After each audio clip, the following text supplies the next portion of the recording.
आका सल्लल्लाहु तआला अलैहि वसल्लम के प्यारे दीवानों, कलेमा पढ़ लेने के बाद आदमी आगोश इस्लाम में कदम तो रख लेता है, लेकिन इस्लाम के कुछ तकाजे हैं, इस्लाम की कुछ रिक्वायरमेंट है। इस्लाम चाहता है कि सिर्फ तुम नाम के मुसलमान न बन के रहो, बल्कि मुसलमान अगर हो तो कंप्लीट मुसलमान बन जाओ।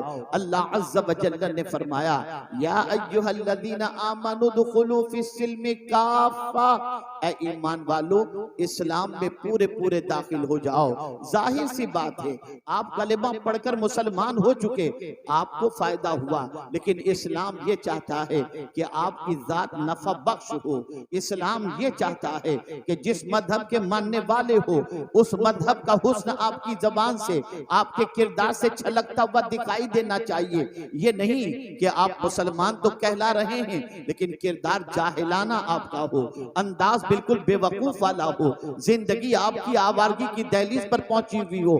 नहीं नहीं, बल्कि जब आपने मुसलमान अपने आप को कहा है तो आपकी जिंदगी से हुस्न इस्लाम छलकना चाहिए, हुस्न इस्लाम नुमाया होना चाहिए। इसीलिए अल्लाह के रसूल सल्लल्लाहु अलैहि वसल्लम से हजरत अम्र इब्न अबस ने पूछा, मल इस्लाम या रसूल अल्लाह, ए अल्लाह के रसूल इस्लाम क्या है?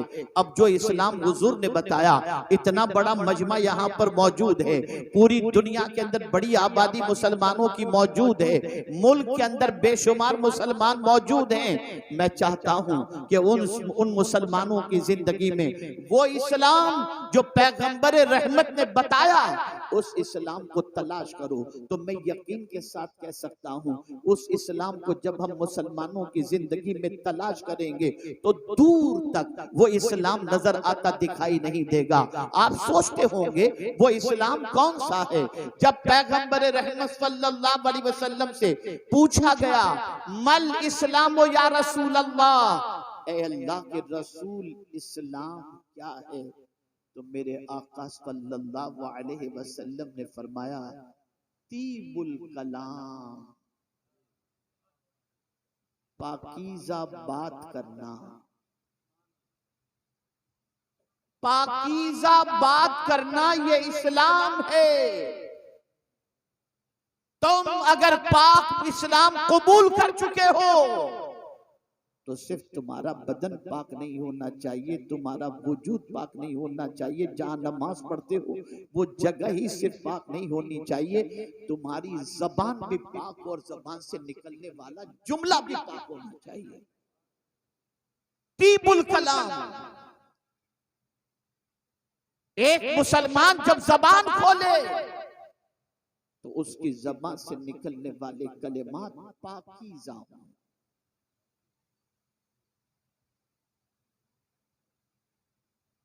उसकी ज़बान से निकलने वाले कलेमात तय्यिबो ताहिर हों। इसलिए कि पाकीज़ा कलेमात जब ज़बान से निकलते हैं तो वो दिल पर असर करते हैं, और जब कोई अच्छी बात करता है तो उस अच्छी बात करने वाले की मोहब्बत सामने वाले के दिल में अल्लाह पैदा कर देता है। इसको मैं मिसाल के जरिए समझाऊं तो आप अच्छी तरह से समझ सकेंगे। एक दुकान की, बड़ी मेहरबानी, आप चुप रहेंगे तो बड़ी आवाज, आप न चिल्लाओ, एक मरतबा दुरूद शरीफ पढ़, खुदा के लिए चुप हो जाओ, सब मत बोलो, चुप बैठो। अल्लाहुम्मा सल्ली अला सय्यिदिना व मौलाना मुहम्मदिन मअदिनिल जूदि वल करम व आलिहि व अस्हाबिहि व बारिक व सल्लिम। महफिल खराब होगी, सारा गुनाह आपके सर पर है। देखिए बच्चे लोग बेचारे क्या शोर शराबा कर रहे हैं। आप न चिल्लाओ बाबा, बाबा न चिल्लाओ, बस चुप हो जाओ, चुप हो जाओ, खामोशी से सुनो। शैतान नहीं चाहता कि कोई अच्छी बात आपके कान तक पहुंचे, और जो शरारत करेगा शैतान को सपोर्ट करने के मुतरादिफ होगा। खामोशी से समाअत फरमाएं। अर्ज ये कर रहा था, अच्छी बात का असर। आप किसी दुकान पर सामान खरीदने के लिए गए, आपने एक पीस निकलवाया, नहीं यार ये अच्छा नहीं है, दूसरा बताओ, दूसरा निकलवाया, ये भी अच्छा नहीं है, तीसरा निकाला, और कोई डिजाइन हो तो बताओ, और कोई डिजाइन हो तो बताओ, और कोई आइटम हो तो बताओ। 50 चीजें आपने निकलवाई, और उसके बाद आपने कहा कि नहीं मुझे पसंद नहीं है, और आप जाने लगे। तो आप जानते हैं वो सेल्समैन जो अच्छा होगा वो कहेगा फिक्र न करें, ये पसंद नहीं आया ना, 10 दिन के बाद नया स्टॉक आएगा, अब 10 दिन के बाद आइएगा, आपको हम नया माल बताएंगे। लेकिन अगर टेढ़ा सेल्समैन ने कहा क्यों परेशान करने के लिए आ गए थे, क्या टाइम पास करने के लिए हमारी दुकान मिली, आप दूसरी बार उस दुकान में नहीं जाओगे। लेकिन जिसने ये कहा कि 10 दिन के बाद दूसरा नया स्टॉक आएगा, कोई बात नहीं, ये आपको पसंद नहीं आया तो आप कहेंगे जरा तुम्हारा कार्ड दे दो, हम तुमको फोन करके पूछ लेंगे, नया स्टॉक आए तो बता देना। पता चला जब नरमी से कोई गुफ्तगू करता है तो उसकी मोहब्बत अल्लाह दिल में पैदा कर देता है, लोग उससे मोहब्बत करना शुरू कर देते हैं, उसके करीब जाना शुरू कर देते हैं। अल्लाह अकबर। डॉक्टरों को यही सिखाया जाता है, डॉक्टर को बात करने का लहजा सिखाया जाता है, बात करने का अंदाज सिखाया जाता है। इसीलिए मरीज जब किसी तबीब के पास जाता है और 1000 बड़ी बीमारी में गिरफ्तार हो, लेकिन तबीब कहते हैं आप फिक्र न करो, सब ठीक हो जाएगा, उसकी मुस्कुराहट से मोहब्बत भरे जुमलों की बुनियाद पर बीमार की आधी बीमारी की छुट्टी हो जाया करती है। पता चला अच्छे कलाम की तासीर हुआ करती है। आप लोगों से मिले और मिलते वक्त क्या करता है, इस तरीके से बात करेंगे, कोई आपसे दोबारा मिलने की ख्वाहिश नहीं रखेगा। लेकिन आप मिलेंगे, कब आए, कैसे हैं, घर वाले कैसे हैं, तो मुलाकात की तमन्ना पैदा होगी। या रसूल अल्लाह आपकी अज़मतों पर कुर्बान, ऐसा ढंग हमें सिखा दिया कि दुनिया हमसे नफरत नहीं हमसे मोहब्बत करे, लेकिन हम ही कम नसीब हैं कि आपके तरीके को छोड़कर नफ्स और शैतान की उकसाहटों के शिकार बन गए।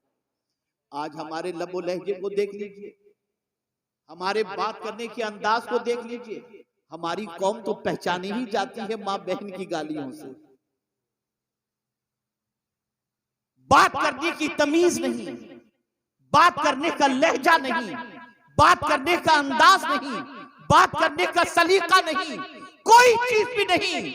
और हम अपने आप को मुसलमान कहते हैं। ए अल्लाह के रसूल सल्लल्लाहु ताला अलैहि वसल्लम के प्यारे दीवानों, अगर हम कुरान का मुताला करें तो कुरान हमें बताता है किससे कैसे बात करनी चाहिए, कुरान उसका तरीका हमें बताता है।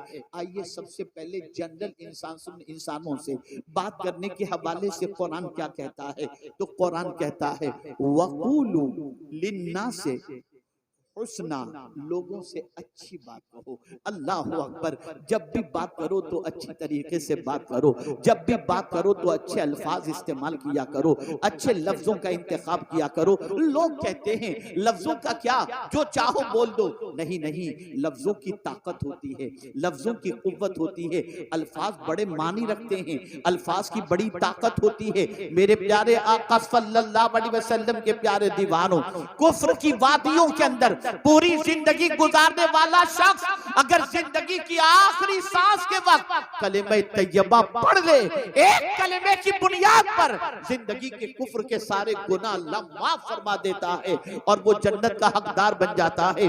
एक कलिमे की बुनियाद पर जो उसने ज़बान से अदा किया, उसका कुफ्र भी मिटा और उसके गुनाह भी मिट गए। और 60 साल शादी की जिंदगी के गुजर चुके हैं और बड़ी अच्छी जिंदगी गुजर रही है, लेकिन अगर गुस्से में आने के बाद शौहर ने सिर्फ 3 लफ्ज अपनी बीवी को कह दिए, तलाक तलाक तलाक, तो जिंदगी के लिए वो हराम हो जाया करती है। पता चला लफ्जों को मामूली न समझो, ज़बान से निकलने वाले अल्फाज को हल्का न समझो, अल्फाज की बड़ी कीमत होती है। अगर ये कीमत न होगी तो कभी बुखारी शरीफ की आखिरी हदीस के अंदर ये कहना आता कि कलिमतान खफीफतान अल्लाह कलिमतान हबीबतान इलर रहमान खफीफतान अलल लिसान सकीलतान अलल मीज़ान। आप जरा सोचो तो सही, सुबहानल्लाहि व बिहम्दिही सुबहानल्लाहिल अज़ीम अगर कोई पढ़ ले तो ये कलिमात ऐसे हैं जो रहमान को महबूब हैं, मीज़ान पर वज़नी हैं, ज़बान पर हल्के हैं। पता चला कलिमात की ताकत होती है। अल्फाज की ताकत होती है। कुरान कहता है मा यल्फिज़ु मिन कौलिन इल्ला लदैहि रकीबुन अतीद, हर लफ्ज हमारा नोट किया जाता है, हर लफ्ज हमारा लिखा जाता है, हर लफ्ज हमारा महफूज किया जाता है। मेरे प्यारे आका सल्लल्लाहु अलैहि वसल्लम के प्यारे दीवानों, आप जरा देखें, जनरल इंसानों से बात करनी हो तो कुरान कहता है वक़ूलु लिन्नासि हुस्ना, लोगों से अच्छी बात कहो। और खुद हुजूर से फरमाया वक़ुल लिइबादी यक़ूलु लती हिया अहसन, मेरे महबूब मेरे बंदों से कह दो जब भी बोले तो अच्छी बात,